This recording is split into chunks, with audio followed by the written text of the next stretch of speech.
উপস্থিত মুআজ্জাজ মহতারাম মাননীয় স্মরণীয় শ্রদ্ধেয় সভাপতি, আমার সম্মুখে বসে থাকা দিন দরদি, ইসলাম দরদি, আল্লাহওয়ালা মুরব্বীরা, ভাইয়েরা, আব্বা জানেরা, পর্দার অন্তর আড়ালের শান্তিকামী ইসলাম দরদি আমার মা এবং বোনেরা, সবাই সকলে আল্লাহর দরবারে শুকর আদায় করি। কেননা যিনি আজকের যে জামানা চলছে, যে সময়টা চলছে, এই জামানাটা হলো আখিরি জামানা, শেষ জামানা, যে জামানায় ইমান কেনা বেচার সময় চলছে।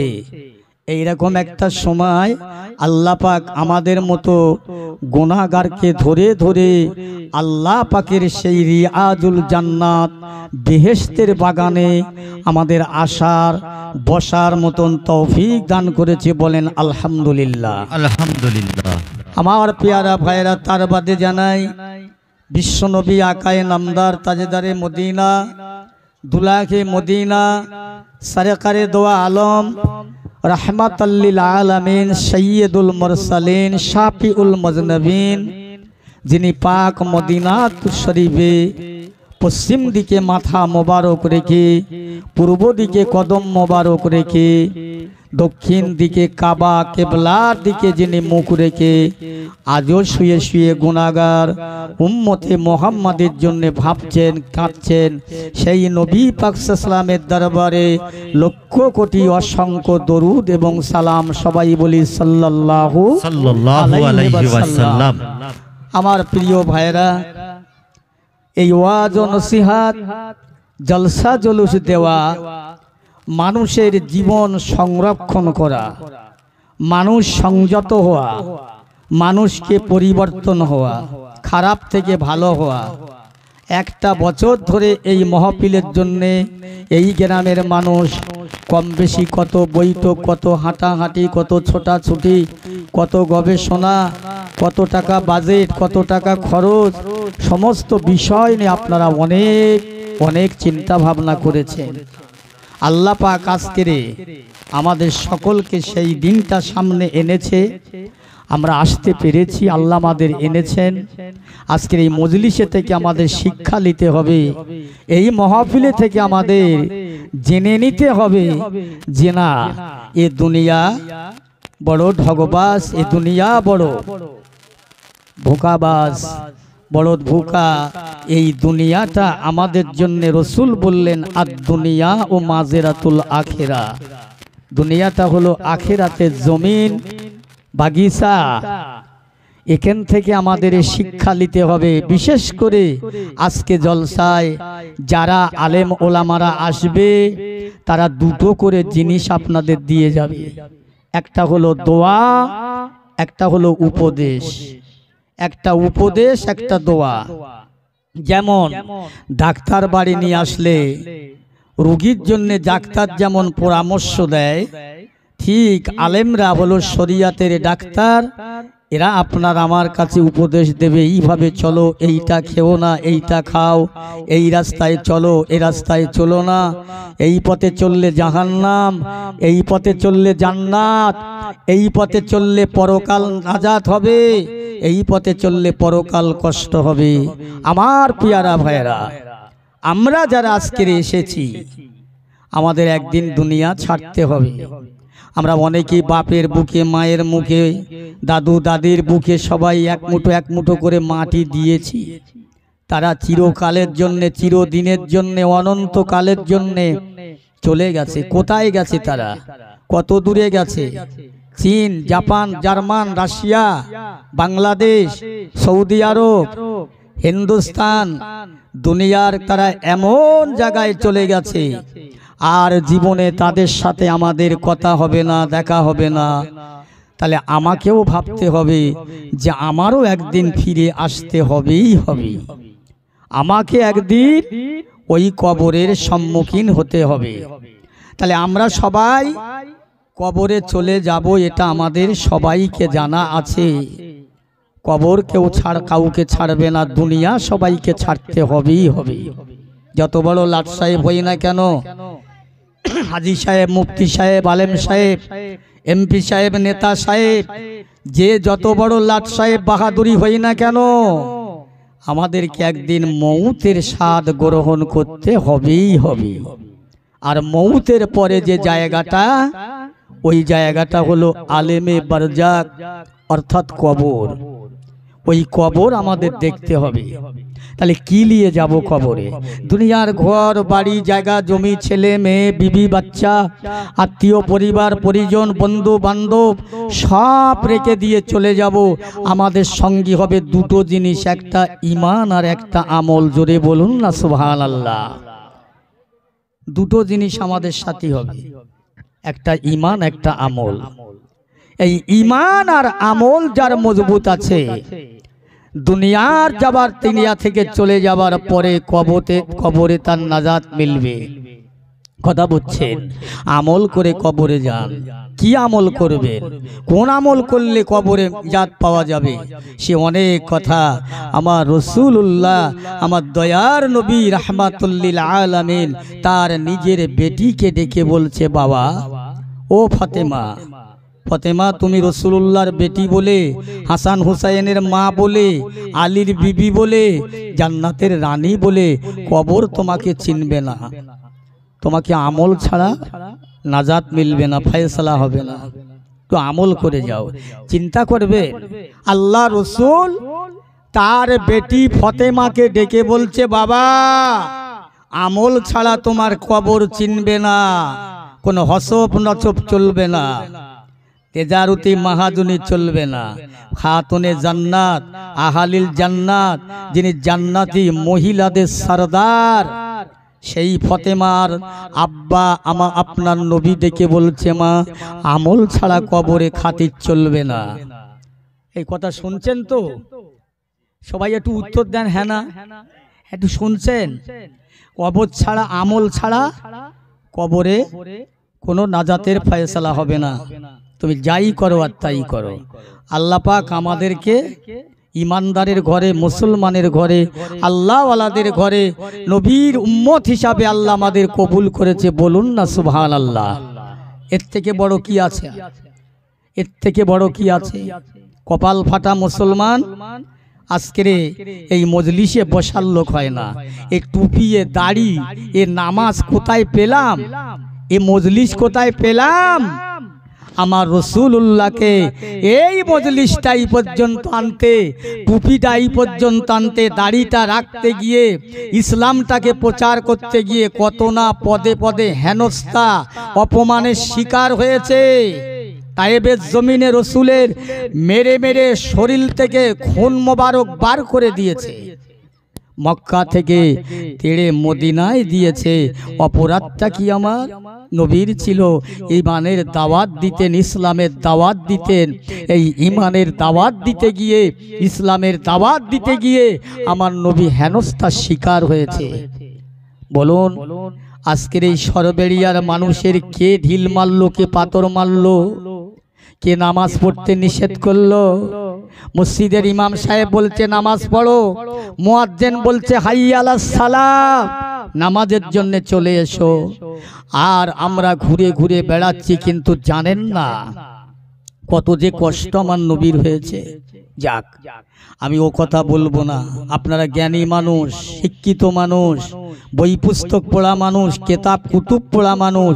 আমি আপনাদের মাঝে একজন কিছুই জানি না, না জানা মানুষ। আমি ভালো ওয়াজ করতে পারবো না। যদি আপনাদের দোয়া থাকে, আমার বাপ মার দোয়া থাকে, আমার পীরের দোয়া থাকে, আল্লাহ যেটা বলাবেন সেটাই বলবো। কিছু বাড়িয়ে বলতে পারবো না, বলার শক্তি নেই। আমার বাপজি ভাইরা, আল্লাহ রসুল তার বেটিকে ডেকে বলছে, মা আমল ছাড়া কোনো পথ নেই, ইমান ছাড়া, আমল ছাড়া কোনো রাস্তা নেই কবরে। চিন্তা করে যে ফাতেমার ইবাদাতে, তেলাওয়াতে, আমলে, জিকিরে, ফিকিরে, মুরাকাবা, মুশাহিদা যারা কম ছিল না, যারা কম ছিল না, সেই ফাতেমার আবার নবী ডেকে বলছে, মা আমল ছাড়া কোনো নাজাত মিলবে না। আল্লাহ রসুল, আল্লাহর হাবিব, দিন ও দুনিয়ার বাদশাহ 1 তারিখে আম্মা জান ফাতেমার ঘরে যাচ্ছেন। ফাতেমার ঘরে আল্লাহ রাসূল পায়ে পায়ে গুটি গুটি হেঁটে হেঁটে রসুলের বেটি ফতেমার ঘরে যায়। আম্মাল নবী পাকের সাহাবী হযরত আবু জার গিফারি রাদিয়াল্লাহু তাআলা আনহু বলেন, ইয়া রাসূলুল্লাহ, ইয়া হাবিবাল্লাহ, আপনি বড় চঞ্চলতা হয়ে আনমনা হয়ে কোথায় যাচ্ছেন, কোথায় যাবেন? আমার রাসূলুল্লাহ বলছে, ও আমার সাহাবী আবু জার গিফারি, আমি রাসূলুল্লাহ আমার ফতেমার ঘরে যাচ্ছি। কেন জানো? আমার অন্তরে যখন ব্যথা লাগে, দুঃখ লাগে, কষ্ট লাগে, আমি আমার ফতেমাকে দেখলে আমার অন্তরের ব্যথা ভুলে যাই। জোরে বলেন না সুবহানাল্লাহ। সুবহানাল্লাহ। আমার দুঃখ ভুলে যাই। আল্লাহ নবী তির দুনিয়ার বাদশার ওই সাহাবী বলি, ইয়া রাসূলুল্লাহ, হাবিবাল্লাহ, একবার যদি আপনাকে ফতেমার ঘরে যেতে কষ্ট হয়, এই রাস্তা বড় কঠিন দূরত্ব রাস্তা, আপনি যদি অনুমতি দেন, আপনি যদি হুকুম দেন, আপনার ফতেমার জন্যে আপনার ঘরের পাশে এক খণ্ড জমিন কিনে একটু জায়গা বানিয়ে দেব, ঘর বানিয়ে দেব, আর আপনার যাওয়া আসার কষ্ট হবে না। আল্লাহ নবী সাহাবী আবু জার গিফারি এক খণ্ড জমিন কিনে আল্লাহ নবীর বেটি ফাতেমা জান্নাত ফতেমাকে আমার রাসূলুল্লাহর ঘরের নিকটে ঘর বানিয়ে দিলেন।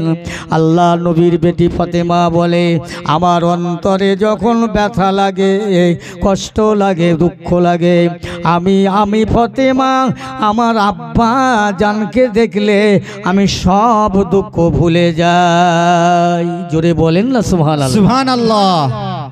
আহা, বেটি তার বাপকে দেখলে দুঃখ ভুলে যায়, বাপ তার বেটিকে দেখলে দুঃখ ভুলে যায়। সেই ফতেমা রাদিয়াল্লাহু তাআলা আনহার ইবাদতে তেলাওয়াতে কম নেই। আল্লাহ রসুল দিন দুনিয়ার বাদশাহ হাবিবুল্লাহ দয়া নবীর বেটি আম্মা জান ফতেমা রাদিয়াল্লাহু তাআলা আনহা এক তারিখে জাঁতা দিয়ে গম পেশাই করে, আটা পেশাই করে, ইমাম হাসানের দোলনায় শুইয়ে দিয়ে নিজের পায়ে দড়ি বেঁধে দোলনাটা দোলা দেয়।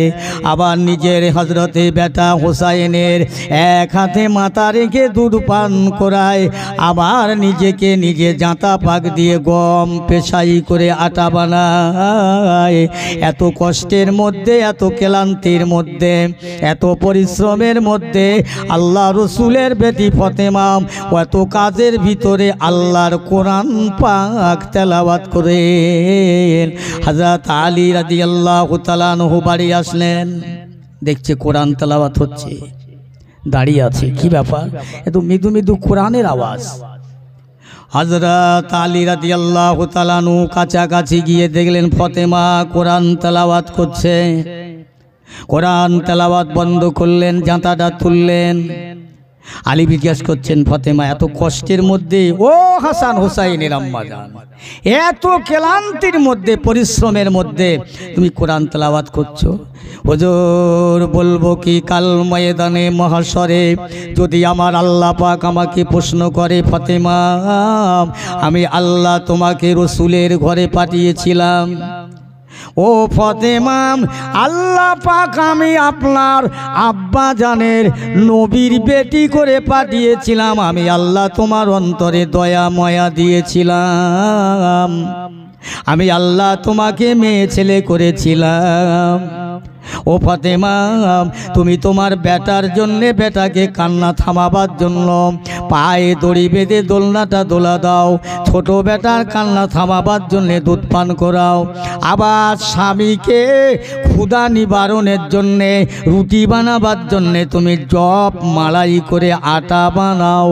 এত কষ্ট তুমি দুনিয়ার করতে লেগেছো ফতেমা, কই আমি আল্লাহর সাথে তোমার কি সম্পর্ক ছিল? প্রাণের স্বামী যদি আল্লাহ পাক কিয়ামতে প্রশ্ন করে, আমি ফতেমা জবাব দিতে পারবো না। এই জন্যে আমি ফাতেমা দুনিয়ার সব কাজ আমার দায়িত্ব রয়েছে, আমার আল্লাহর সঙ্গে কথা বলাটাও দায়িত্ব রয়েছে। যেদিন কাল ময়দানে প্রশ্ন করে আমি রসুলের বেটি হয়ে প্রশ্নের জবাব দিতে পারবো না, এই কারণে আমি আল্লাহ পাকের নিয়ামতে কালাম তেলাওয়াত করি। বলুন না সুবহানাল্লাহ, সুবহানাল্লাহ। কত আমলের মানুষ কি করেছে। ফাতেমার ইবাদতে তেলাওয়াতে এতাওয়াতে কম নাই। যে ফাতেমার ঘরটা বড় অভাবের ঘর, কষ্টের ঘর, একদিন রান্না হয়, দুদিন তিন দিন রান্না হয় না, আলাদা কিছু ছিল না, বসার সবার মতো কোনো খাট গদি পালঙ্গ নয়, কিছুই নাই। ফাতেমা রাতের বেলা ইবাদত করতে করতে তামাম রাত চলে যায়, ফজরের আজান হচ্ছে, আল্লাহর নবীর বেটি ফাতেমা কেঁদে উঠেছে টুকুরে, আল্লাহ এ রাতের মাত্রাটা এত কমে গিয়েছে, রাতটা ছোট হয়ে গেল, আল্লাহ রাতের মাত্রাটা যদি আরো বাড়িয়ে দিতেন, আমি ফাতেমা আপনার ইবাদত করে আমার রাতটা পার হয়ে যেত। আর একটু রাতটা পারি করলে আল্লাহ আমি আপনার ইবাদত করতাম। আল্লাহ আর একটু রাতটা বড় করে দিলে না। ফাতেমার কান্নায় চোখের পানি ঝরে যায়। কোন ফাতেমা? আল্লাহ নবী দিন দুনিয়ার বাদশার বেটি ফাতেমার সঙ্গে এক ইহুদির মেয়ে ভালোবেসে সুসম্পর্ক করেছে, তবে কলেমা পড়েনি মেয়েটা। ও ফাতেমা জান, আমি আপনাকে বড় ভালোবাসি জানে মনে প্রাণে, আমার আব্বা জান আমাকে বিয়ে দেবে ছেলে দেখেছে। ভালো কথা, এটা তো নিয়ম, মেয়ে ছেলে সায়না হলে উপযুক্ত পাত্র দেখে বিয়ে দেওয়া। ফাতেমা বুবু জান, আমি আপনার কাছে একটা কথা বলতে এসেছি, যদি আপনি আমার বিয়েতে না যান তাহলে ওই বিয়েতে সম্মতি আমি দেব না, ওই বিয়ের প্রীতি বলব না। তা কি হয়? ওটা করতে নেই, বিয়ে হবে, বিয়ে করো। ও ফাতেমা, আমার আব্বা জান যদি আপনাকে দাওয়াত না করে, আমি কথা দিলাম আমিও বিয়েতে প্রস্তাবে রাজি হব না। বাড়িতে গিয়ে বাবাকে বলছে, বাবা এখন আপনার কথাটা মানতে পারি, আপনার হুকুমটা সিদ্ধান্তটা আমি মানতে পারি, একটা আমার শর্ত আছে, সেটা হলো মুহাম্মাদের বেটি ফাতেমাকে যদি আমার বিয়েতে দাওয়াত করেন তাহলে আপনার কথা আমি মানতে পারি, নইলে বিয়ে করব না। এই মেয়ে মুহাম্মাদের বেটি যে গরিব, বড্ড গরিব, ওর ভালো পোশাক নেই, কাপড় চোপড় নেই, আমার বাড়ি বিয়ের মজলিসে হাজার হাজার মানুষ আসবে সুন্দর পোশাক পরে, আর ফাতেমা আসবে কালো কাপড়, নোংরা কাপড়, ছেঁড়া কাপড় পরে, এটা হয় নাকি? তাহলে আপনার ওই কথাটা আমি মেয়ে মানতে পারবো না। ফাতেমা দেখলেন, তা করলেন, এদের বড় অসুবিধা, কি না হবে। আবার বলছে, যাও বেটি যাও, রাসূলুল্লাহর বেটি ফাতেমাকে দাওয়াত করে এসো। তবে একটা কথা শুনে নাও, ওই ফাতেমা যদি তোমার বিয়েতে আসে, আমার একটা প্রস্তাব, আমার একটা শর্ত, ফাতেমা যেন ভালো কাপড়, ভালো সুন্দর পোশাক পরিধান করে আসে, যেন কালো কাপড় ছেঁড়া কাপড় না পরে আসে, তাহলে আমার বিয়ের মজলিসটা যেন মাটি হয়ে যাবে। খবরদার, ভালো কাপড় যেন পরে আসে। মেয়েটা গিয়েছেন, দুরূদ শরীফ, আল্লাহুম্মা সাল্লি আলা সাইয়্যিদিনা মাওলানা মুহাম্মদ ওয়া আলা আলি সাইয়্যিদিনা মাওলানা মুহাম্মদ। আমার পিয়ারা ভাইয়ের আব্বা জানেরা, যাও। ফেসি ফাতেমার কাছে এসে বলছে, বুবু জান, আমার বাবা আপনাকে দাওয়াত দিয়েছেন, দেবেন, আমি দাওয়াত করতে এসেছি, তবে একটা শর্ত, আপনি একটু ভালো পোশাক পরে যাবেন, না হলে আমার বাবা যে বলতেছে এত বড় বিয়ের মজলিস, সেই কালো ছেঁড়া কাপড় পরে আসলে বিয়ের মজলিসটা যেন কেমন হয়ে যায়। বেমানান হয়ে যায়। তাই আপনার কাছে আমার বক্তব্য, ফাতেমা বলছে আমি ভালো কাপড় পাবো কোথায়, আমার তো নেই। আল্লাহ রসুলের বেটি আম্মা জান ফাতেমা রাদিয়াল্লাহু তাআলা আনহা চিন্তা করছেন কি করা যাবে, কি করব। এই তো অবস্থা। আল্লাহ পাক একটা বার কি আপনার দয়া হবে না? ওই মেয়েটা যদি আমি ওর বাড়িতে না যাই তাহলে ওর বিয়েটা গন্ডগোল হয়ে যাবে। আল্লাহ তাদের দাবি, তাদের বক্তব্য, আমি ভালো কাপড় পরে যাব, ভালো কাপড় পরে গেলে তারা খুশি হবে। আল্লাহ আমার তো ভালো কাপড় নাই, কি করব? আল্লাহ নবীর বেটি আম্মা জান ফাতেমাতুজ জাহরা তাহাজ্জুদের নামাজ অন্তে আল্লাহর দরবারে হাত তুলে কাঁদেন, আল্লাহ পাক আমি চাই না দুনিয়ার কোনো মানুষ অপমান অপদস্থ হোক, দাঙ্গা হোক, ঝামেলা হোক, আমি ফাতেমা যদি ওই মেয়েটার বিয়েতে না যাই তাহলে গন্ডগোল হবে। আল্লাহ একটা ব্যবস্থা করে দিন। সকাল হয়ে গিয়েছে, ফজরের নামাজটা পড়ে দেখতে পায় জানালা দিয়ে কে জানো একটা প্যাকেট দিলেন। ওই প্যাকেটের মধ্যে কাপড় আছে, এত সুন্দর, এত সুবাস। ফাতেমা পোশাকটা পরে বিয়ে বাড়ি গেলেন। শত শত মানুষেরা ঘুরে ঘুরে বেড়ায় কাপড় চোপড় পরে, এত সুন্দর পোশাক। আল্লাহ নবীর বেটি আম্মা জান ফাতেমাতুজ জাহরা রাদিয়াল্লাহু তাআলা আনহা যে পোশাকটা পরে গেলেন, ওই পোশাকের রং ঝিলমিল করে, রূপে রূপে নূরে নূরান্বিত হয়, এত সুন্দর খুশবু বার হয়।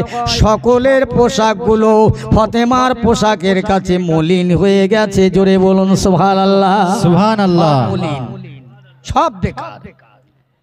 ওই মেয়েটার বাবা বলছে ওরে এত সুন্দর পোশাক, ঝিলিক মারা পোশাক, এ পোশাক কে পরলো, এত সুন্দর খুশবুদার কে পরলো? ভালো করে দেখলেন আমার রাসূলুল্লাহর বেটি ফাতেমা। আবার পিয়ারা ভাইরা, আমার বক্তব্য ওই নয়, আমার একটাই কথা বলতে চাচ্ছি, সেটা হলো দুনিয়ার মানুষ আমল করে কবরে যাওয়াটাই বড় জিনিস। ফাতেমার বিয়ে বাড়ি থেকে বাড়ি আসলেন, সকল মানুষেরা প্রশংসা করতে লাগলেন। সেই ফাতেমার জিন্দেগি জীবন, আহা আল্লাহ রসুল আল্লাহর হাবিব দিন দুনিয়ার বাদশাহ সাহাবী হযরত আলী রাদিয়াল্লাহু তাআলা আনহু 1 তারিখে ফজরের নামাজ বাদে পায়চারি করে, ঘোরাঘুরি করে, একজন আল্লাহ নবীর গরিব সাহাবী এসে বললেন, ইয়া রাসূলুল্লাহ, সাহাবী ভাই আলী আপনার কাছে এসেছি, আপনি আল্লাহ নবীর সাহাবী।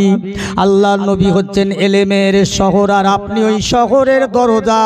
আপনার জানে বড় দয়া আছে, মায়া আছে, তাই আপনার কাছে আসলাম।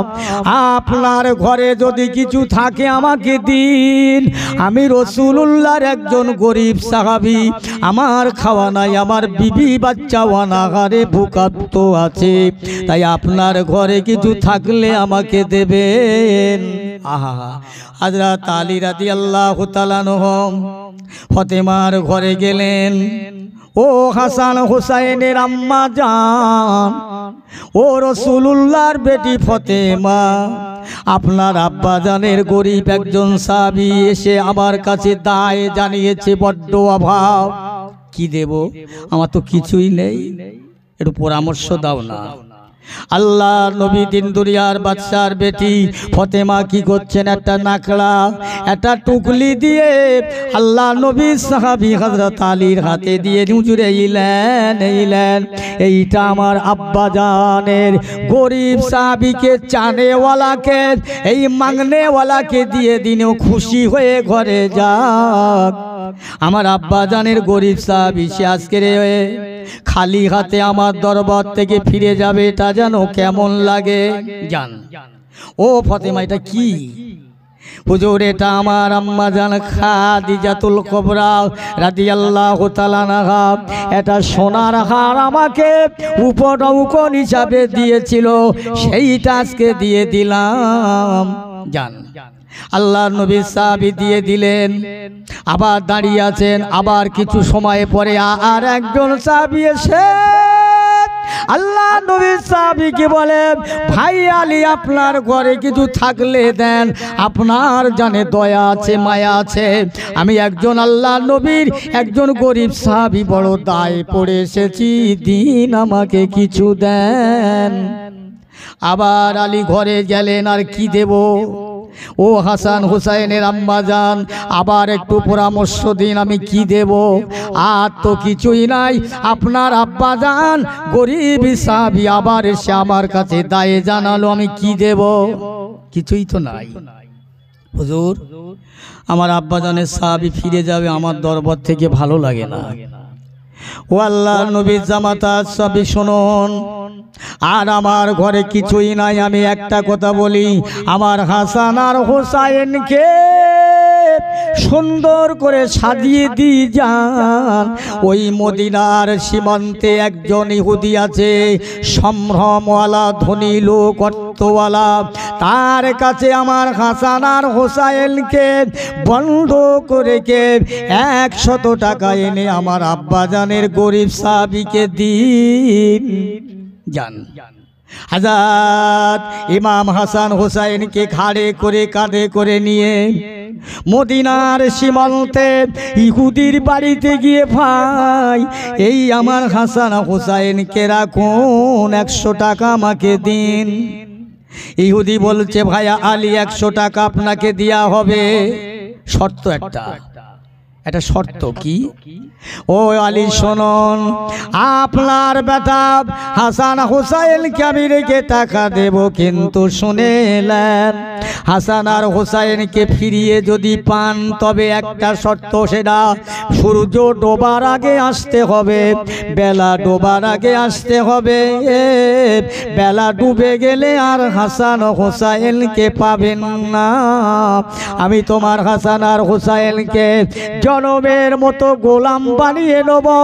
এই না বলে হযরত আলী রাদিয়াল্লাহু তাআলা আনহু 100 টাকা আনলেন, আল্লাহর কাছে বললেন, আমার আল্লাহ, আমার হাসান হোসাইন ইহুদির বাড়ি গোলাম থাকবে, তারা আল্লাহর ফেরেশতার কোলে ওঠা মানুষ, আল্লাহর নবীর বড় জানের ভালোবাসার মানুষ, আজ তারা ইহুদির বাড়ি গোলাম হয়ে যাবে, এটা ভালো লাগে না, এটা আমার জানে সবে না।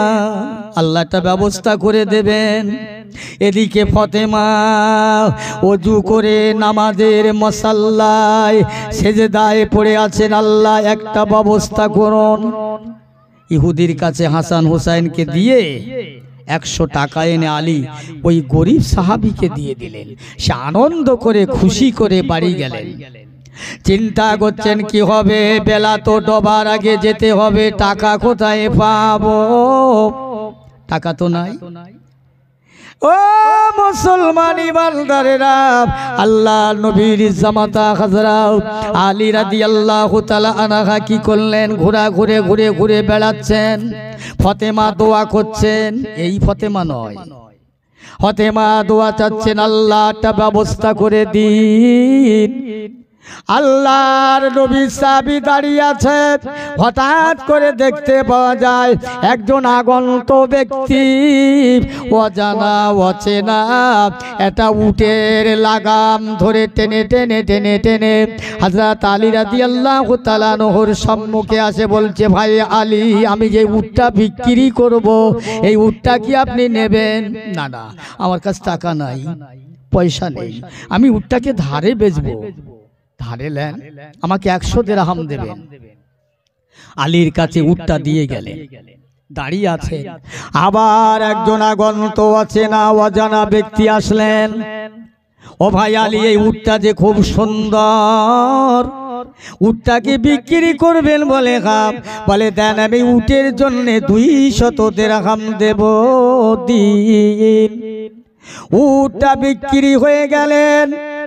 উটের মালিক যিনি নিয়ে চলে গেলেন, আল্লাহ নবী সাহাবী 200 টাকা নিয়ে দাঁড়িয়ে আছে। যিনি উটটা বিক্রি করে গেলেন উনি এসে বলছে, ভাই আর তো উট আপনার কাছে নাই, নিশ্চয়ই আপনার উটটা বিক্রি হয়ে গিয়েছে, দিন আমার 100 টাকা দিন, আমি চলে যাই। আল্লাহ নবী সাহাবী হযরত আলী 100 টাকা ওকে দিয়ে 100 টাকা নিয়ে নিজের বেটাকে আনবার জন্য চললেন। ইহুদির বাড়ি পৌঁছে গেলেন। ইহুদির বাড়ি হাজির হয়ে গিয়েছেন। ভাই আমার হাসান হোসাইনকে দেন, টাকা নেন। এই হবে না, কথা কি ছিল? কথা ছিল, শর্ত ছিল, বেলা ডোবার আগে আসতে হবে। বেলা তো নেই, হবে না। হযরত আলী রাদিয়াল্লাহু তাআলা আনহু কাঁদতে লেগেছেন, আল্লাহ আজকে যে হাসান হুসাইনকে নিয়ে আল্লাহ আপনার হাবিব এত মায়া এত দয়া করেন, সেই হাসান আর হুসাইন রাদিয়াল্লাহু তাআলা আনহু ইহুদির বাড়ি গোলাম থাকবে। আল্লাহ রসুলের কোলে ওটা মানুষ, আল্লাহর ফেরেশতাদের কোলে ওটা মানুষ। আল্লাহ ইহুদি বলে বেলা নাকি ডুবে গিয়েছে। আল্লাহ আপনি ইন্নাল্লাহ আলা কুল্লি শাইইন কাদির, আপনি জিন্দাকে মুর্দা বানাতে পারেন, মুর্দাকে জিন্দা বানাতে পারেন, আপনি ফকিরকে রাজা করতে পারেন, রাজাকে বা ফকির করতে পারেন। আল্লাহ আল্লাহ ইচ্ছা করলে এই ডুবে যাওয়া বেলাটা, এই ডুবে যাওয়া সূর্যটা কি আপার আপনি পশ্চিম আকাশে ভাসমান করে দিতে পারেন না? হযরত আলী রাদিয়াল্লাহু তাআলা আনহুর কথা মতো আল্লাহ পাক আবার ডুবে যাওয়া বেলাটা, ডুবে যাওয়া সূর্যটা আল্লাহ পাক পশ্চিম আকাশে তুলে দিয়েছে। জোরে বলুন সুবহানাল্লাহ। এই সবাই মিলে বলেন না সুবহানাল্লাহ। সুবহানাল্লাহ। আল্লাহর কি শান, নিজের বেটাকে নিয়ে খুব সংক্ষেপ যে ফতেমার আমলের কথা বলতে বলতে আমি এত দূর এসেছি। তিনি কে, তাকে কি চিনি, চেনা যায়? সেই ফতেমা হাসান হোসাইনকে নিয়ে ফতেমার কাছে পৌঁছে দিয়ে আল্লাহ নবীর দরবারে হযরত আলী গিয়ে, হুজুর আসসালামু আলাইকা ইয়া রাসূলুল্লাহ হাবিবাল্লাহ, হুজুর আমার কি কীর্তি গাথা, আমার কি হাল আমার নবী সব জানে। বাবা আলী শোনো শোনো শোনো শোনো, এই যে তোমাকে উটটা বিক্রি করে গেল, ও উটটা বা কার, আর কিনি কে বা বিক্রি করলো, কি চেনো? না ইয়া রাসূলুল্লাহ, এই উটটা হলো আমার ফতেমা, যে জান্নাতের মধ্যে থাকবে, ওই জান্নাতে উটটা আমার ফতেমা সাওয়ার হয়ে ঘুরবে। আজ তোমরা আল্লাহর নবীর সাহাবীকে ইজ্জত করলে, সম্মান করলে, উটটা বিক্রি করলো কে? উটের মালিকটাই কে? হুজুর আমি জানি না। উনি হলেন জিবরাইল আলাইহিস সালাতু ওয়াস সালাম, যিনি উটটা ফের কিনে নিয়ে গেলেন। উনি হলেন হযরতে নেকাইল আলাইহিস সালাতু ওয়াস সালাম। ওই উটটা হবে ফতেমার বেড়ানো উট, ওটা দুনিয়ার কোনো মানুষ হতে উঠবে না। তাই তোমরা যে রসুলের গরিব সাহাবীকে ইনসাফ করেছো, দয়া করেছো, আল্লাহ তাআলা খুশি হয়ে তোমার সামনে উটটাকে দেখিয়ে দিলেন। একবার জোরে বলুন না সুবহানাল্লাহ। সুবহানাল্লাহ। সামনে যারা আছে একটু জোরে বলেন না সুবহানাল্লাহ। আহা, চিন্তা করে সেই ফতেমার ইবাদতের কথা চলে, অনেক কথা আমি বলতে পারবো না, সবটা বলার শক্তি নেই।